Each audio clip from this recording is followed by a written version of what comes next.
All right. Hello, everybody. Hello, Trillium ladies. How are you guys today? Hello, good. Hello. Hello. So the topic of the day is detox. So we kind of thought about discussing this because I just did this bath detox thing, and it got us thinking about different types of detoxes. So while I was contemplating on this, I didn't even really think that much about the whole physical detox, which is part of the whole spiritual realm. But before we can physically detox our bodies, it's important to detox our mind because the all is mind, right? So I was like, okay, so it's important to make sure we know what kind of thoughts we're having because those thoughts become our physical experience, and not just our physical body, but all of the physical experience. So to me, detoxing is monitoring your thoughts, making sure they're healthy, and then making sure you surround yourself with people that help you to have good thoughts and good energies. And then that will be expressed in the physical world, including our bodies. And we can also talk about different things we can do to detox our bodies. But what are your guys' thoughts on the word detox? Well, from what you said, it sounds to me like you're saying how not to become toxic. Yeah. So you're kind of talking before about how to avoid maybe toxins as far as spiritual whatever. So if we're talking about actually detoxing, then I'm going to think about like, how do I detox what toxins I've already brought in, right? Mm-hmm. What I'm already holding on to. And, I really actually do take it right to my body because I feel my body is the easiest way for me to understand what's going on in the rest of my reality. I can look at the spiritual, I can look at this like, oh, this is toxic to me, this is toxic to me. But how do I know without some sort of tool that shows me if something's toxic to me? Mm-hmm. Which that's what my body shows me.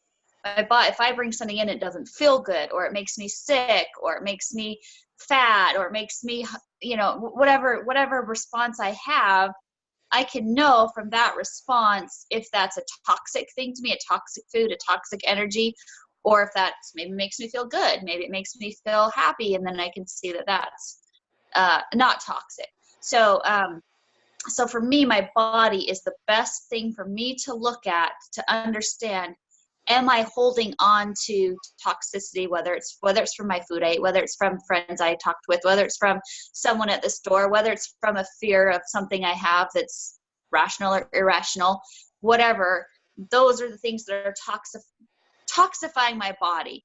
And so then the question is, how do I communicate with my body, listen to it, to really fine tune it to understand what is toxic to it, what isn't, and then what to do at that point. If I find, okay, here's this energy, I feel I might be able to label it, but I feel something's not right and something's off, then I can assume that there's something in there toxic to me that I need to look deeper into and address. Mm-hmm. So that's kind of where I'd start with it, is really looking at my body and listening to it and letting that be the tool I use to understand what toxicity is within me.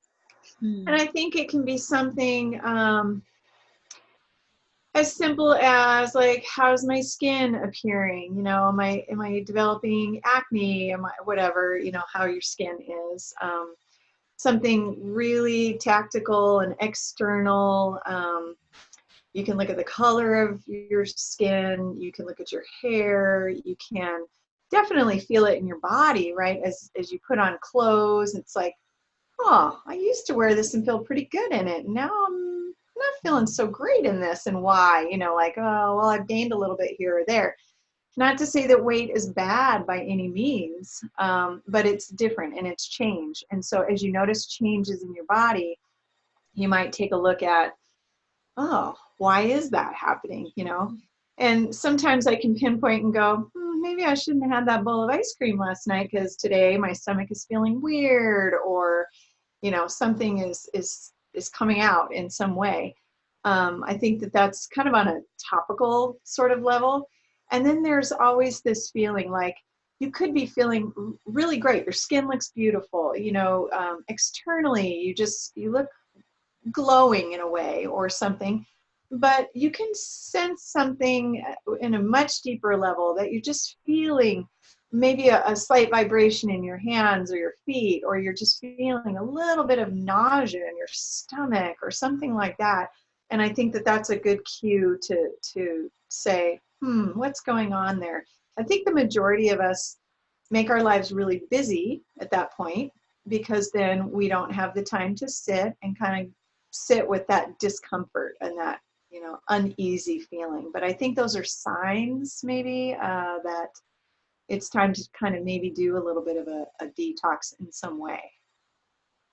I completely agree. I think with each of you, I think the body is kind of our suit. This is how we are connected. We are spirit, but we're in this physical body. And so it's absolutely the thing that will go out of balance, and where I will notice an imbalance. And I actually, timing wise, have been doing a kind of a whole body cleanse, detox, nutritional cleanse, which I had done 5 years ago. And it was such a profound tool and information put together by a person that I respect. And it's not, I've never respected things that are kind of fads or programs where, sometimes it works for people to do Weight Watchers, or if you're just talking about weight. I was more interested in cleaning out my organs and, detoxing toxins in my skin and in just within my body, as well as maybe shedding some pounds that I kind of put on. But I think the weight is a symptom of, maybe getting a little bit off on what I know, what my body tells me, is best for me, and then you don't listen to it. And, you can do that a little bit. And I don't think anything should be so rigid where you can't have anything. But sometimes there are things that will specifically cause, especially inflammation in your body.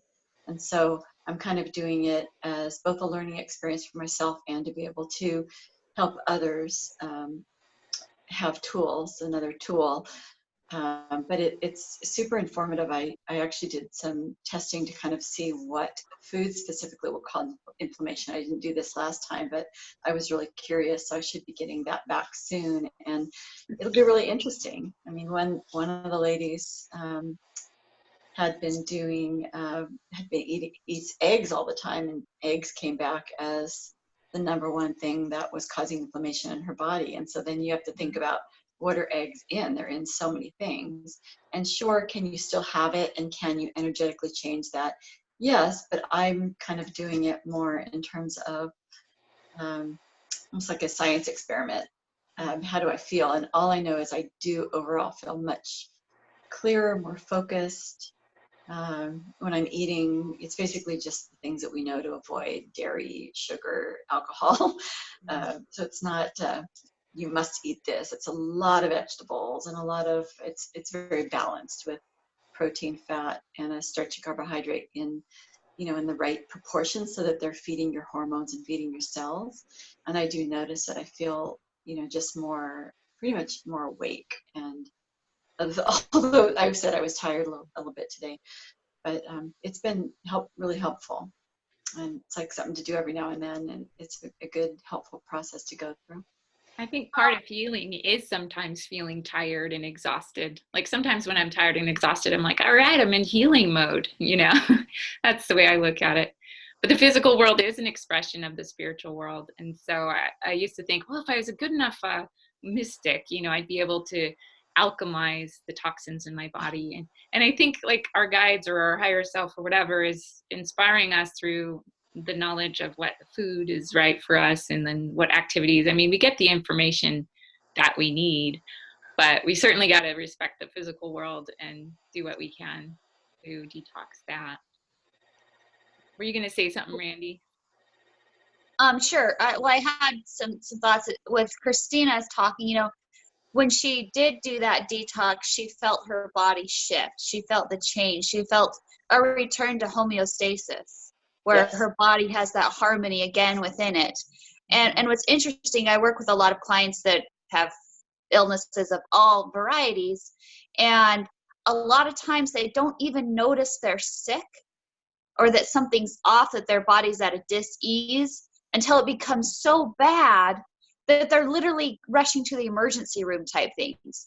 And then that's when they start to look and say, well, what's wrong with my body? And like it just happened that day. And maybe sometimes something acute can just happen that day. But typically we've been having, our body has been at dis-ease for even years and years and years. And we never listen to those subtle cues, because we literally have never felt our body when it is at ease, when it is at homeostasis, when we do have all of our energy and we feel good and we're not experiencing all this inflammation. And so, I think if you're really wanting to tune into your body, this is actually so interesting, because I don't think I knew we had this topic until this morning. Do we even know we were talking about until this morning? Exactly. We decided this morning, right? Yeah. Well, I happened to, in my meditation last night, I decided that I wanted to talk to my body and I wanted to talk to my cells. And I'd actually never, I don't know, I have never had this thought that I could talk to my cells. I talk to my body, I communicate with it, I thought, but I never thought, I really want to have a legitimate conversation with my cells. I talk with my higher self, I felt everything out there, but I never looked in and talked to my universe within, right? Mm-hmm. And it was so interesting when I started talking to myself, how are you doing? Or how are you feeling? Are you comfortable? It just went off on me. I was not expecting such a strong response back. And the funniest part is it came to me in a male Hispanic voice. And I was like, and so I'm listening, and then I just got to stop you for just 1 second. Why you talk to me as a man with a Hispanic accent? And it told me, and I don't want this to sound racist by any means, I don't mean this, I mean this in the most positive light, but it told me that that's the energy it feels itself as. Hey Trey, I'm doing a call. Can you go out for me, okay, buddy? Because it is constantly working every single day for me, doing all the hard stuff, doing the things that nobody pays attention to, and getting very little thanks for that job. And I see Hispanic men as some of the most hardworking people that I know. They go out there, they do it every single day. It's a lot of times the hard work that nobody else will do, and they do it, and they still seem to be the happiest, most loving people you'll meet, right? And they don't necessarily get paid a lot for those hard jobs.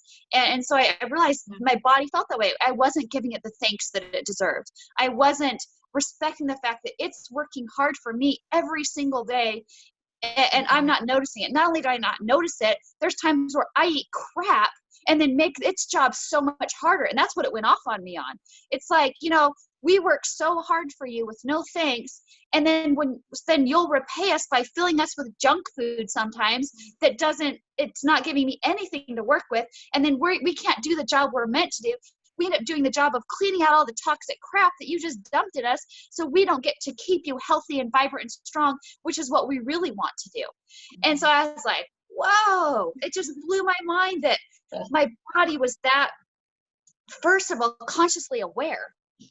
I thought I was the consciousness. I didn't think of my individual cells literally having personality and consciousness that wanted to be communicated with, that I hadn't even given any validation to or any thanks, really, truly, for what it's doing for me every day. And knowing when I eat stuff, then it's not able to do what it really wants to do for me, because it gets stuck messing with all the crap I just put in it with, instead of lightening me up, giving me more energy, more vibrance, building my muscles, whatever it is. So that was just such a aha for me last night in that meditation, of how much the body does work for us and how conscious and alive it really is, and what it really truly means to talk to my body.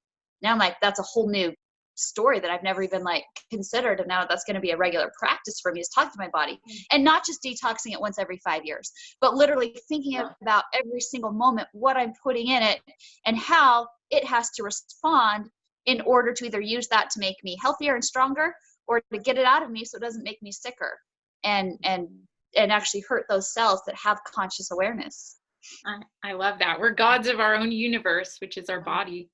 And each organ and each part is this own ecosystem, and it's got this own divine, the cell of a liver becomes this massive liver with other liver cells, and then they are in some kind of divine order to be part of a body. And then there's this other divine order that we've created that is Randi, or, you know, these are all different dimensions of awareness. But it's so amazing to think like, yeah, our mind is so powerful. We are the gods of whatever's going on in this whole Melanie or Randi universe. It's so exciting. The word that kept coming to me when I was thinking about this was balance. You know, the dis-ease, it gets discordant sometimes, and then we just got to bring it back into balance. There's a lot of things we can do to bring it into balance. Yeah. So for me, or for others out there, is a tool or a guide, or maybe even some encouragement about it. About 5 or 6 years ago, a friend told me that she was, you know, doing the Whole30 and wiping out all these things in her diet. And she's like, "You've got to try this." And I said, "Why?" You know, like, why would I want to try this?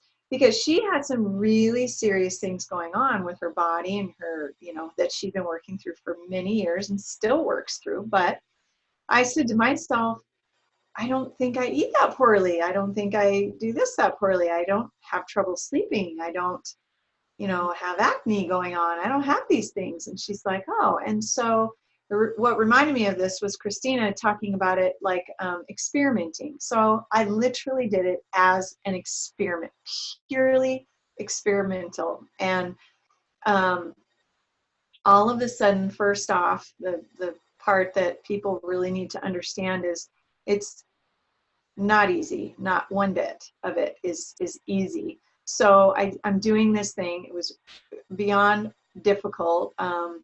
And I went through all of those phases of what they talk about in the detox, which I wasn't aware that I was going to be going through this. I just knew what I should be avoiding and how I should be eating. I was not aware that I was going to be shaking and sweating and just flipping out. I would just burst into tears like, oh my gosh, like, I don't know what's happening to me. You know, that kind of, it was a deep experience, you know, in that regard.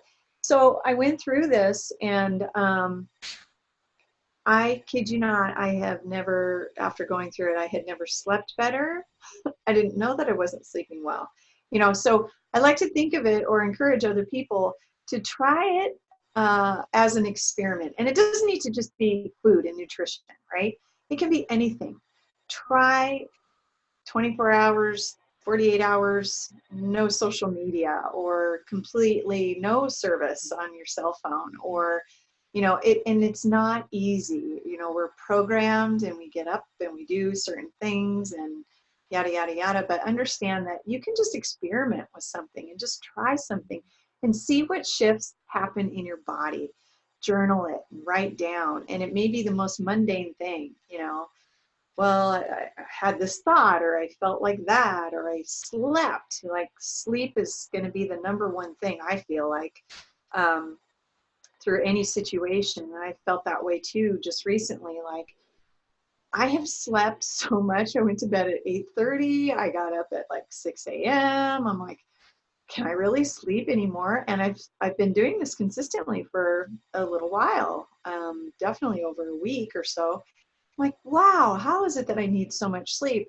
Well, I'm starting to come to the other side of working through some things, and I'm understanding that's when we process, right, as our body's detoxing thoughts, people, foods, whatever it might be, sleep. It's just the number one greatest thing. I don't know. That's what I'm. And I think our environment needs to be detoxed too, our physical, like our home. Like when I bring in new things, I'm now starting to think, okay, what can I bring out the door? What can I donate? Because having that cycle going, that seems to affect me emotionally and physically and all that too. Like when I have a space that's well organized and it's open and big and I can do stretches and stuff, I feel like, detoxing my physical environment is a part of that too. Just some elements of what I'm doing. I'm attempting to get in bed by 10, which is often challenging, but I'm getting excited about it. And and then because then you're sleeping and you're getting those 8 hours of sleep at least, or, you know, I typically don't get as much sleep, and I've always said I don't need as much sleep, but I do feel a little bit better getting a little bit more sleep, because by the time you're asleep, I was probably getting 6.5 hours, and I've run that way for years. And when I'm in certain environments and more meditative kind of retreat places, I can be on less, but my body maybe needs a little bit more. That's when such magic happens when you're sleeping. And then drinking more clean, pure water, and or super green powders, or things that are actually nourishing the cells, and detoxifying. What Melanie mentioned earlier, we both got this bath. It's a liquid. I have it here. It's a liquid body soak by Developmental Natural Resources, but it literally 4 ounces of it, and it pulled toxins from my body so that the water actually turned a light green color, and I had a metallic smell in my hair. And that was kind of cool, because I like to see things. I like to see that kind of physical evidence. It's validating and interesting. I find it interesting. But just, and then decluttering your space, like you mentioned, just decluttering your space, which then declutters my thoughts. Because it's more of a, when you walk in, instead of these piles. Right. Piles mean either things I'm not dealing with, or things that I have to do, or things that I'm going to get to, but it's effort, and it can still be there and I can know that it's a project waiting to happen, but I don't need to have a big pile in a room. So it's really helpful to just have that. It's all about balance. Well, when I was contemplating on this, I do oracle cards a lot, and the one I got was the miser. And the miser, can I read this to you guys, because I feel like it totally relates. Please do. And then I didn't want to look while we were talking and be a jerk, but now just hold on one second. Okay. Oh, page 144. I love that number. I've been getting that all day. Ooh, wow. Yeah, that's powerful. Yeah, I saw it earlier this morning, and I asked my guides, I was like, please give me a couple 144s, and sure enough, 144. Okay, the miser, this totally relates. Just hold on one sec. This woman, okay, sorry, it's opposite. This woman has created a fortress around herself, and she's clinging to all the possessions she thinks are her treasures. In fact, she's accumulated so much stuff with which to adorn herself, including the feathers and furs of living creatures, that she has made herself ugly in the effort. This card challenges us to look at what we are clinging to and what we feel we possess that is so valuable. It needs to be protected by a fortress. It needn't be a big bank balance or a box full of jewels. It could be something as simple as sharing our time with a friend, or taking the risk of expressing our love to another. Like a well that is sealed up and becomes stagnant from disuse, our treasures become tarnished and worthless if we refuse to share them. Whatever you're holding on to, remember that you can't take it with you. Loosen your grip and feel the freedom and expansiveness that sharing can bring. I just think that's so great, because we have all these things, whether it's food or people or the junk we're talking about, like clinging to all those things, it actually starts to like erode our energy, and we build this fortress around ourselves, and we become sicker and sicker. So when I was thinking in terms of detox, I was like, oh yeah, that's imbalance. We're not opening up the flow of energy in our lives. So I thought that was perfect. Yeah, that's perfect. Yeah, it feels more and so right on. Yeah, it feels dense and heavy versus light and free. There's such a different feeling in light and free than dense and heavy and intense. And it is interesting how people's toxicity ends up playing in all aspects of their life. Where the toxicity starts from, it doesn't really matter. It always ends up in every aspect. It's like if it's a toxic person you're with, then you'll see that play out in the condition of your home. If you're holding on to a whole bunch of stuff because you're afraid of loss, those chaos in your home, too much crap that you don't need. Like I said, it all pulls you down, and it can start with it. It could be a spiritual toxicity, a physical toxicity, relationship toxicity, whatever it is, your body really doesn't know the difference. All it knows is that the energy that's coming in, and it has to respond to it to try to keep your body in homeostasis alive as you endure whatever it is you endure. And it's like, if you could do it, Joe Dispenza, I sent you guys a couple of his things that we all kind of watched. Remember, he talked about, like, if it happens in a moment, like the deer being chased by the wolf or whatever, it's out of homeostasis, it goes into fight or flight mode. That's the purpose of those energies, right? To save us from these particular things or whatever. But so many humans literally live every single day in fight or flight mode and in stress, and then they wonder why they're sick, or they wonder why their house is a disaster, or they wonder why they can't pay their bills, and they wonder, it's like they don't realize it's all the same energy playing out everywhere in your life, and it doesn't really matter where it starts. And that's why you can actually take one aspect, start to detox that, whether it's your body, your home, maybe it's cleaning out a closet you haven't looked at in a long time, or your bedroom, or whatever it is that you've let hold that energy. And just by shifting, by changing one thing, that literally impacts all the other aspects, because they're all tied together. And so like, this is where it's like, when I'm dealing with something, I think, okay, I can't control everything, but I can do this right now. I can maybe do detox in my body. I can organize something in my life. I can have a conversation with this person. I can get this person out of my life, whatever it is. You pick something that you can do, and then the rest usually starts to shift, because you shifted that energy of that one thing that's related to all those other energies. Don't you think that when we start to detox things, that we should replace it with something better? I know as my consciousness expands, okay, so maybe I want to get the heavy metals out of my body, but what if I'm still drinking soda and I'm still eating junk? It's like, I think part of alchemy is replacing it with something else. So, like water, you mean? Like, instead of drinking soda, drink water? Yeah. Pick something that's going to nourish you instead of deplete you or make you sick. Right. So if you're leaving a toxic relationship, it may not be right to jump right into another relationship, but maybe purifying that relationship with self within, and so I don't necessarily think you always need a replacement, because I'm just saying, like with food or something, it's like, yes, if you're only eating junk, replace it with healthy food. But if you're eating mostly healthy food, but then you drink soda every day, well, you'd still replace that with water. So that's probably not the best suggestion. I'm trying to think what things you wouldn't replace. There's some things like junk. When you have too much junk in your house, I think you just get rid of it and don't replace it. And maybe having that openness is what you replace it with.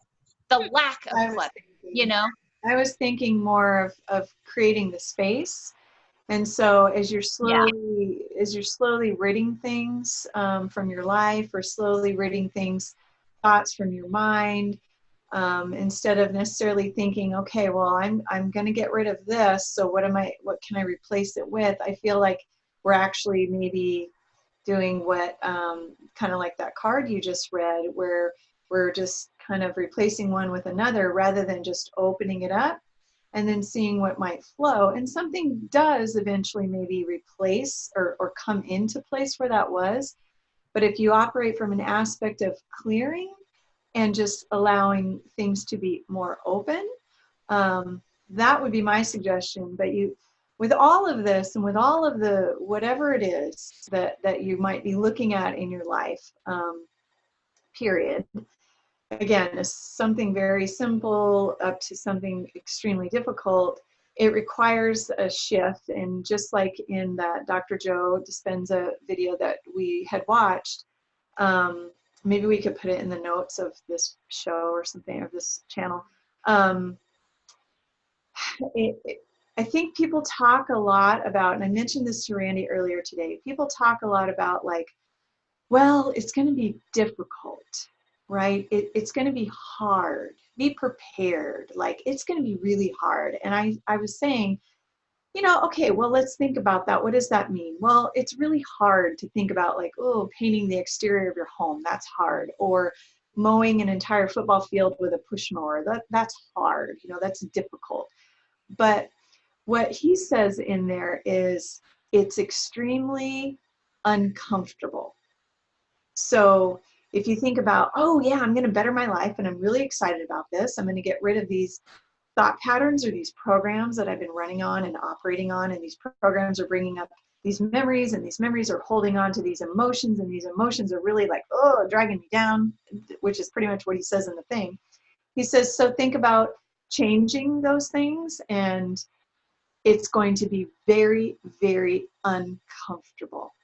And I don't think I was prepared for that when I did my, detox with my food and my diet. I wasn't prepared for the discomfort of that.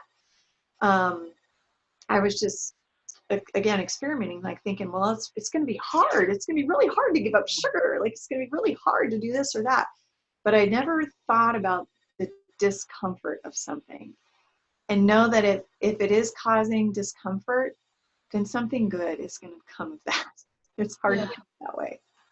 I would though invite to say that I approach things really differently now. I hear what you're saying, and I think it's good to be prepared for whatever may come so you're not surprised. But I go into things now, and maybe because I had done this specific program before, I was excited, and because I had the experience and remembered, like you said, Randi, I remembered how good it felt to come back to a homeostasis. And so I went in thinking, this is actually going to be really easy. I've got this. And I say these things myself. You've got this. Oh my God, you're doing so great. I'm so proud of you. And I kind of will talk to myself. And same thing with like letting go of emotional relationship or toxic relationships or anything like that. If you understand that it's all for your highest, for yourself and your spirit, and you have an understanding, you can let it go in a gentle, beautiful way that doesn't necessarily have to be hard or difficult. It can be liberating and surrounded with love. And so in some situations, that may be the way that it goes. And I think that's kind of how I choose to approach things. And there is power in that. There's power in your thought and how you believe something is going to go. There's extreme power, as we know. Everything starts with a thought. So I think, and there's nothing wrong with looking at the fact that you're kind of looking into a void and there's excess energy and it needs to go somewhere, or it wants to go somewhere. Like if you're losing a relationship, right, and then you don't want to repeat those patterns, it's okay to be uncomfortable looking in the void and knowing that that pattern wants to play out. And it's uncomfortable, and it's okay. And that's why it's important to like really get clear about who you are and what you really like and what you love, and replace it now. Instead of unconsciously, start to replace it with things that you're consciously creating. I think that's super important in repeating, everything will be okay.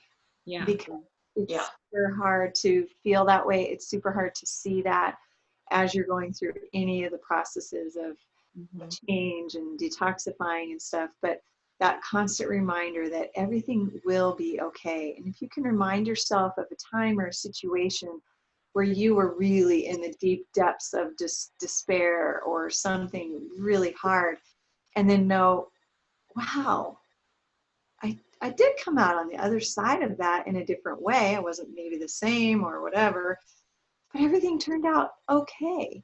And if you can recall that kind of a memory or that kind of an experience, it can help, as you move through and as you change and shift.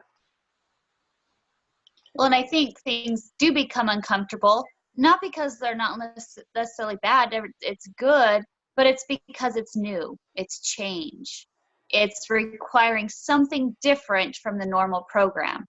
And anytime we deviate from our normal program, it's natural to have the program fight back, because the program likes to stay with what's familiar, right? Because it knows how to handle what's familiar. But anytime you do something completely unfamiliar, it's like, wait a second, we don't have a response for this. This could be dangerous. This could be scary. This could cause problems. And so a lot of times that's when you get in that discomfort. If you haven't potentially prepped your mind, like Christina said, like, you're going to be okay. We're doing this together, and and you haven't done those things, or maybe you did do those things, but it's still scary. Either way, it's okay. If you feel discomfort, it's okay. If you feel very uncomfortable, it's okay. And that's what Krystal said. And maybe it's you, Melanie, that was saying, I'm okay. Because that was you, Krystal, right? Everything is okay. And not even that it's going to be okay. It's even okay right now in my discomfort, because I understand why I'm uncomfortable. I understand I'm doing something new. But that's also exciting, because that means a new result can come. And that's how you can move yourself through that discomfort into that compression breakthrough, which is what I call it. We like literally make a massive shift, whether it's in your health and your finances and your careers and your relationships, whatever it is. You know, it can be discomfort as you're pressing that final against it before everything opens up to you into a whole new space of potential. And that then is pulling you out of an old program into a new potential. You can go right back into the old program again if you're not aware and very, stay on the course of your new practice of whatever it is you're doing. But I think anytime you're making massive shift in your life, whether it's, maybe moving to a new state or a new job, there's always going to be a little discomfort there. Always. And that's perfectly normal and perfectly okay. And that's where you just tell yourself, I'm okay. Everything's okay. We're doing this. This is exciting. This is new. But then I still listen to those little parts inside of me where I say, okay, because I've gotten to the point where I've done so much detoxing in my life and so much healing and so much stuff that I feel like I've got a lot of the big stuff. But I'll still find pieces of those big things within me. And I'll notice them because of the discomfort of it.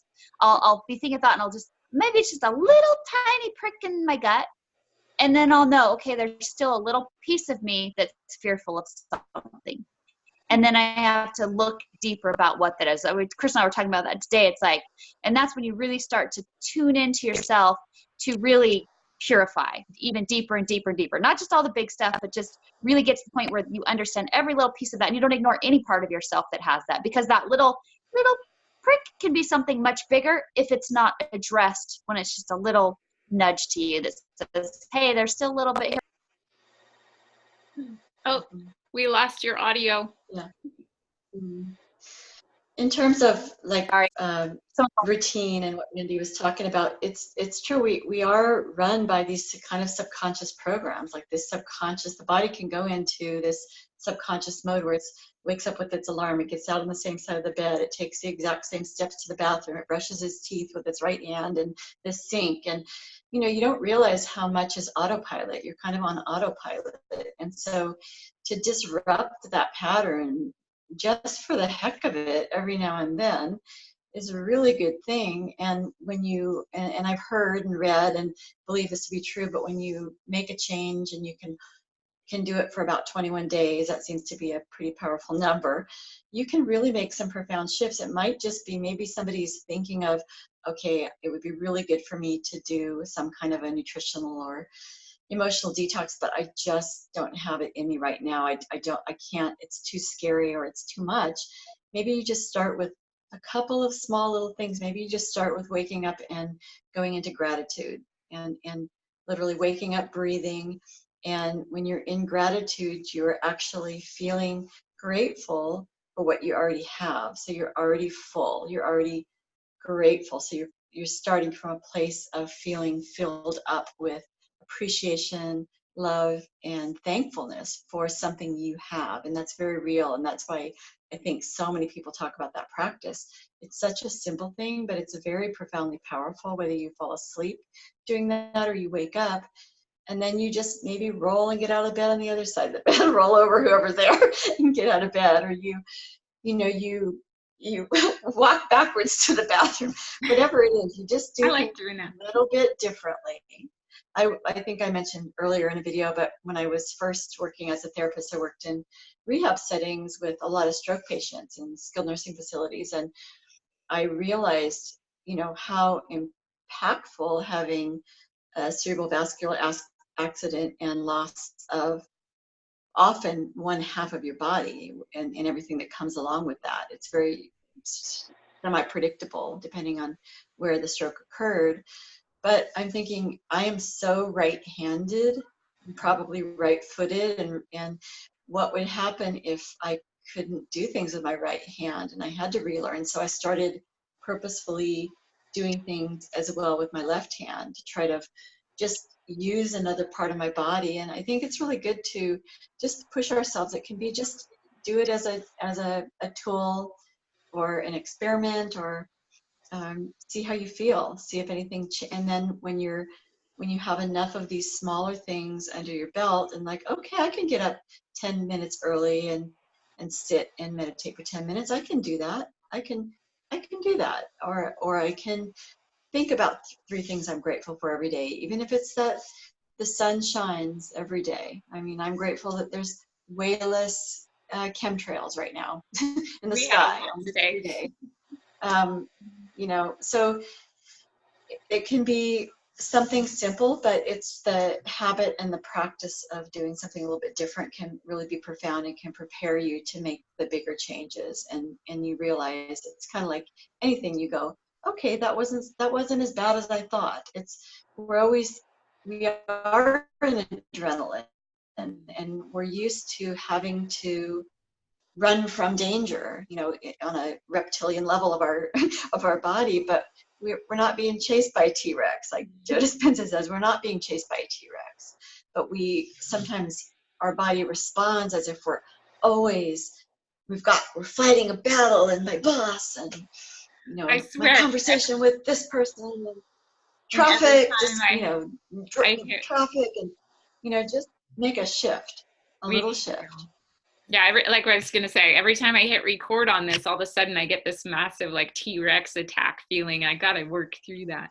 But similar to contemplating on gratitude every day, I love to use my imagination. And another thing we can do is create a vision of ourselves, a healthy version, you know, where we're happy, we're balanced, we've got good skin, good hair, and all that, and really focus on what it feels like to be the best version of yourselves, and then bridge that gap.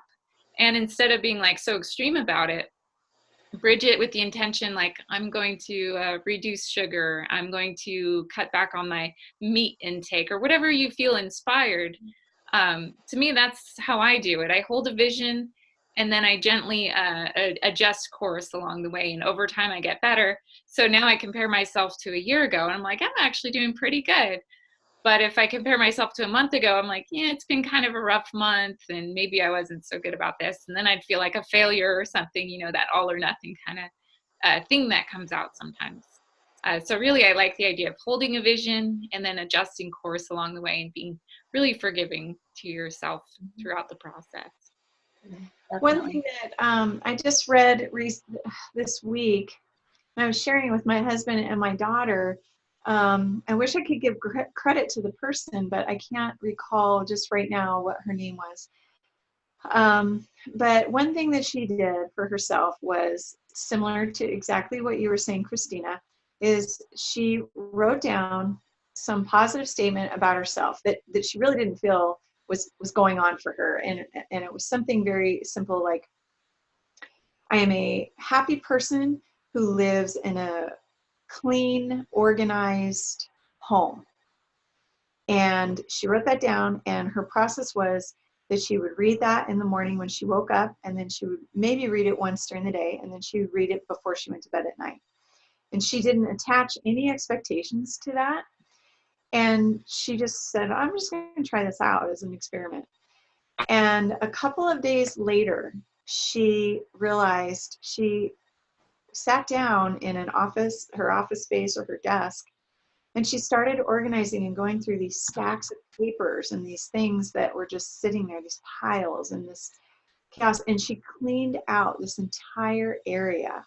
And she then, you know, left and went on her way. And then later on, she was like, oh, and so she started to do that just in little places in her life.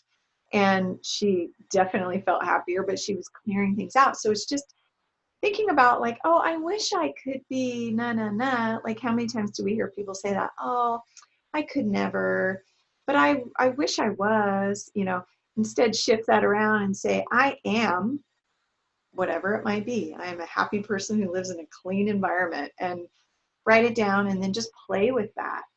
Or I am an organized person. I am a kind person, you know, whatever it is that you think you might want to be.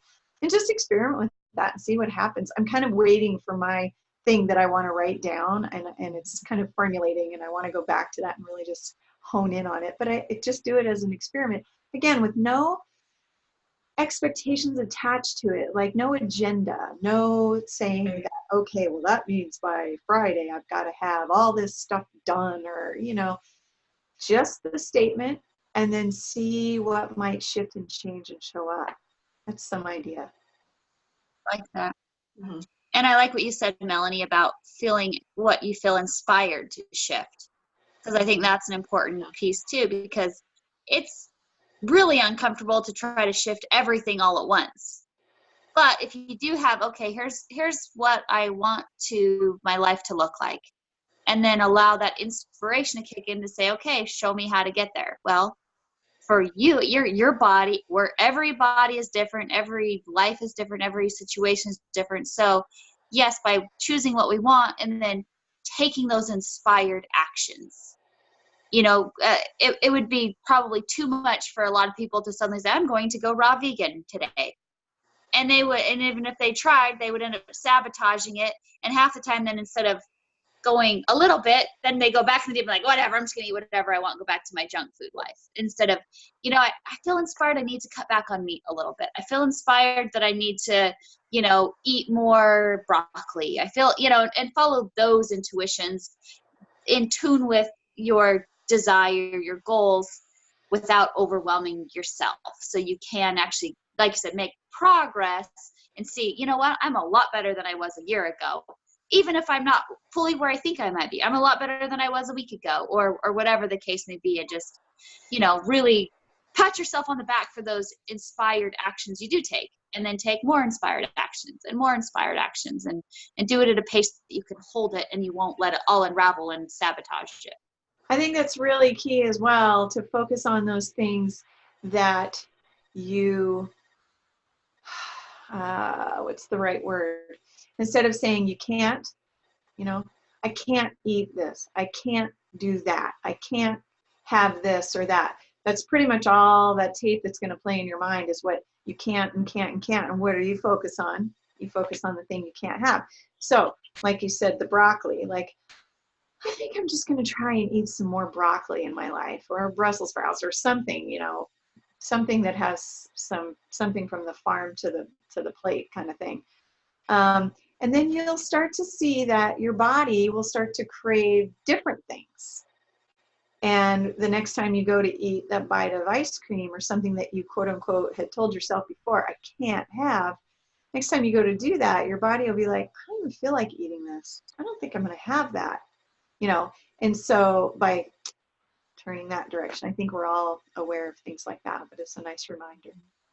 And training the subconscious mind, like, can have such powerful effects. I've been doing hypnosis before bed, and I did the ultimate concentration pack. And so one of them is, because I just skim read a lot of things, and I was like, no, that's how I am. I like to skim read things, and that's why I have this, like, I like to have a geopolitical perspective, because I want to, like, pick up pieces here, and I feel like I have a good truth detector, and sometimes it's just wrong. Anyway, and I was like, this isn't serving me. I'm not getting the details. I want to be able to convey the details. And so one of the meditations, we go in, I am in my mind, I created this gorgeous wooden door. I put stained glass. I made it really pretty. And then it's a big old garden, and then it's like a dome. And so now when I want to read an article, or I'm even just sitting and I want to be really present, I can see myself opening the door, going into the garden, and shielding myself from everything else. So that visualization has really helped me reach my goal, which is concentrating, making sure I get the details, because somebody wrote that for a reason. Every single word somebody put there for a reason. And I believe it deserves to be read and understood. And so doing those hypnosises has been really, really helpful, because I'll just go about and I usually fall asleep doing them. So I'll just go about my life, but then all of a sudden I'll get this image of the garden. And I'm like, oh yeah, step into the garden, Melanie, again. And it just pops up all the time. Like, this is my goal. This is something I wanted. I don't have to try, though. It's just there. It's just something that that I put enough visualization and enough energy around that there's this whole thing that I know I want, and it comes with vibration, and it's peaceful, and it's focused, and I can concentrate. And so now I can go into that garden when I choose. So I've really transmuted that toxic habit of mine by doing that. That's awesome. Yeah. Super great practice. Yeah. The next one I'm going to do is remembering people's names. Because I'm not good at that. So. I need that for my yoga classes. Oh, I bet. You know, I think too, we put ourselves in very toxic situations that we feel like we can't escape from. And those can be the most uncomfortable to leave, because maybe what we depend on with them, maybe that's a bad marriage. Maybe it's a difficult work environment. My husband was working and commuting to work, and it was stressful work, and it was hard, and every day it was just stress. His whole life was just stress. And he eventually said, you know, I can't do this anymore. It's literally just eating me alive. And I truly believe it was. And I said, quit. Let's do it. See what happens. Let's open that space for something new. We didn't have to necessarily place where we just open that space for something new. Let go of what he knew was toxic to him. And I think when we are willing to do that uncomfortable thing, because it also had benefits. It's financial benefits, benefits, medical benefits, whatever, all those things you just let go. And it can be a little scary and a little uncomfortable, but do you love yourself enough to let go of what is no longer serving you? There was a time where that did serve him, where it was great, where it was serving his highest good. When he realized it wasn't anymore, that's when it's like, can I let this go? Or am I so attached to it that I can't? Or am I so afraid that I won't have what I need if I let this go, that I'll hold on to it? So those I think when it can be really uncomfortable, when truly the discomfort of the toxin itself is so powerful that you have to be willing to go through a little bit of discomfort in order to let go of something that was so toxic and so discomfortable. Uncomfortable. I was trying to say discomfortable. We got it. Uncomfortable to your soul, Right. So let go of those things so you can bring in something new that lights your soul, that brings you joy, that allows you to have those experiences. And that's what happened when he was willing to let go of what was no longer serving him, of what would literally became toxic to him. Yeah. And I'm always trying to think of how can I raise my vibration and become a more pure being. And it's not just like the knowledge and the thoughts. It's the behaviors, the activities, the people. It's so many other things that we need to bring into balance so that we can raise our vibe, raise our experience here. And I think coming from a space of awareness with it is so key too. Right. It's not like running away from something because it feels bad, but it's literally that conscious awareness of, this is no longer serving me. I'm letting it go. Whereas, I will find myself wanting to run away from things that I feel aren't comfortable for me. And then that's kind of that opposite. That's almost running into more chaos, running into more toxicity. Whereas if you're truly saying, I'm letting go of this, and you are allowing new energy to come in, then that's what will fill that space. So I think that's just, it just came to me. That's a fine line to really consider in your life is, am I choosing something for my highest good, or am I running away from something that is making me uncomfortable because I don't want to address it, So just consider that as making those choices, especially life choices like that. Absolutely. I'm sorry, my phone keeps making noise. I don't even know what it is. I don't know how to I'm silence not hearing it. Okay, good. All right. Maybe it's the Mexican cells trying to chime in. Maybe so. Can you do the voice, Randi? Can I do it? I don't. Well, the funny is so I was like, well, why do you use a different voice? And it's like, well, then you can tell when it's us talking versus your own thoughts. And I was like, oh, well, that I guess makes sense, And then I thought, every time I've channeled different things, they all have like a different voice that they use, like a different personality. And I literally feel their personality through the voice that they use. And so it was literally showing me its personality through that representation of that voice of a hardworking, doing it for you. I don't need the gratitude, but I appreciate it, and it was just such a beautiful energy that I felt from that. So what was the question? I remember, but anyways, but yeah, so I hear these different personalities, so I can tell when it's just personality Randi or legitimately the personality of this cell. I think, oh, go ahead, Krystal. I was picturing, when you first stated it, I was picturing the voice from The Princess Bride. My name is Inigo Montoya. Oh. My father. Inigo Montoya. Kill my father. Prepare to die. Yeah, it was, it was more like Mexican, I would say, more of a Mexican, maybe I could do it. I don't know. I feel it's like in my head, it's perfect sounding. Yeah. But then I do it outside, I'll just sound like a dork probably. So it's like, we work for you every single day. We have that working for your body, purifying it, doing all this. And then what you do, you take oil, pour it all over our garden, and we're trying to make it beautiful for you. And you don't even say thank you. You just give us more and more work to do without even listening to us and how hard it is to keep your body healthy when you do these things to us. That was kind of how sort of Italian, sort of Russian. Yeah, I don't know. Yeah, that may not be a good representation, but that's the gist of what it felt like to me. That was how it felt. that it was talking to me. So no thanks. That's awesome. I love that. My higher self, I swear, I get into meditation and then I start feeling higher. I'm like, okay, I'm in touch with my higher self. And she says cuss words. She says cuss words all the time. I'm like, what? And it's because I need to really express that. And that's the language apparently I got going on. But like I was trying to figure out if I had like a twin flame, and I'm getting all these like mixed energies, and she just came through. She's like, you don't give a flying fuck or something like that about the details of a twin flame. Like part of that is a joke to me, and I need to kind of release this idea of things being a certain way, and it's all just vibration and energy. But it was so funny, like just the assertiveness. It was like just trying to break through to me, and so I need to really integrate those parts of my personality. Okay, it's 3:33. So we're at an hour. I thought instead of doing a final word, I would ask you from my question deck. I will just ask you guys a random questions. I love asking random questions. So I'm going to just take one from the deck. And we could have our own question, or should we all answer the same one? What do you think? Let's see the questions and then decide. Okay. The one for me is, let's all do a different one. Just okay. Okay. Mine is, what can I celebrate? I guess it's backwards. What can I celebrate? Being alive.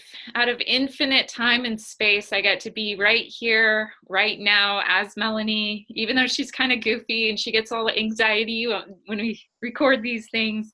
I'm doing my best, and I think that's something to celebrate, just being here and putting myself out there and having such wonderful, amazing friends. Like I love you guys so much. I'm not even just saying that. Like I genuinely feel so grateful to have you, and I'm so looking forward to Tahoe, and so that's all something to celebrate.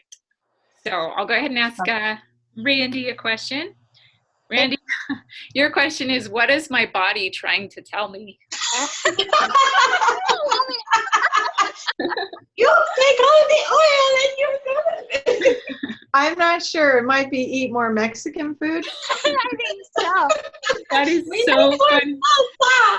More salsa for you. Well, you know, the underlying message from it all was, we love you, and we want what you want for your body. We want you to be healthy and vibrant, and we work so hard to help you be that way. We don't understand why, if you want to be that way, you would ever put anything in your body or in your environment or anywhere else that wouldn't have that goal in mind also. Like, it's like, for them, it's like, that's their only thought. Like they couldn't comprehend why I would eat something that wouldn't be that, because they only see it as talking. They don't see it as, ooh, this is delicious ice cream. I love it, the way it tastes going down. I just hate how it feels after it's in, right? But so its message to me was, we love you, we want what's best for you. Help us help you. Oh. And so that's really, I'm going to be much more mindful of everything, because I don't eat a lot of junk food. I really don't. I eat fairly healthy. But when I do, it's usually when I'm not being mindful, when I'm not thinking of, like, I never thought of it as hurting anybody but me, because I never saw my cells as anything but my own consciousness. I never considered that they are doing a job for me, that they want to do the best for me. And I actually sabotage, as maybe like the boss, the owner of the business, I sabotage what all of my workers are doing by not helping them with it, by actually doing things countering what they're doing. So I think that is the message from my body. Awesome. I cannot believe you got that one. That is hilarious. That's when you know the universe just like is the big cosmic giggle. Yeah. Really Like, yeah, oh, exactly. this is such a synchronicity. They'll just have to laugh about this. And it is random. Okay, so Yeah. you ready, Krystal? Okay. This is yours. I get this one a lot. This is a good one to contemplate. What am I responsible for? Ooh. Oh my gosh, Krystal. We just had a conversation about this today too.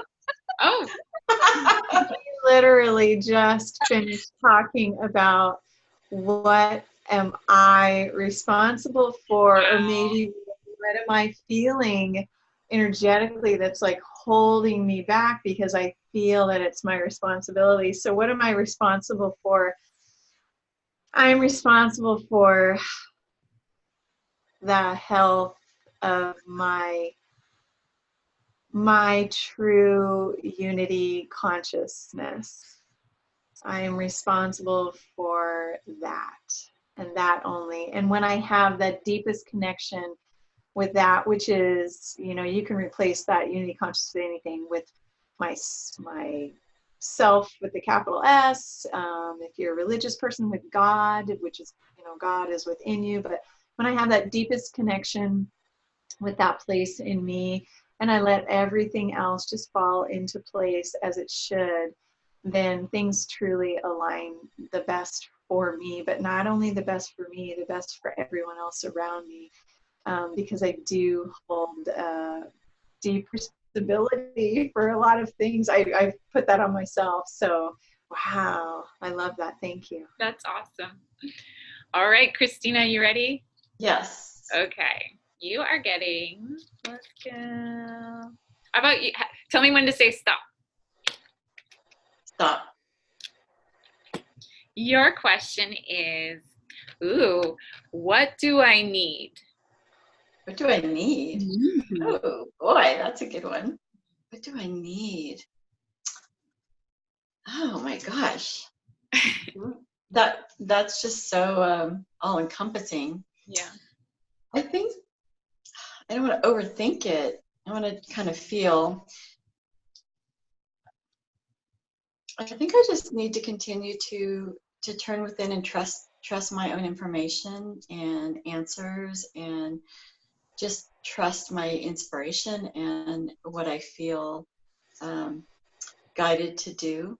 I think I lived so much of my life worrying about what other people thought, or living up to others' expectations, helping others. I mean, so much of my energy was going outward that it's just really important at this time of my life. I think that's why I'm doing so many kind of self-nurturing kind of things, the last so many years, is to really pay attention to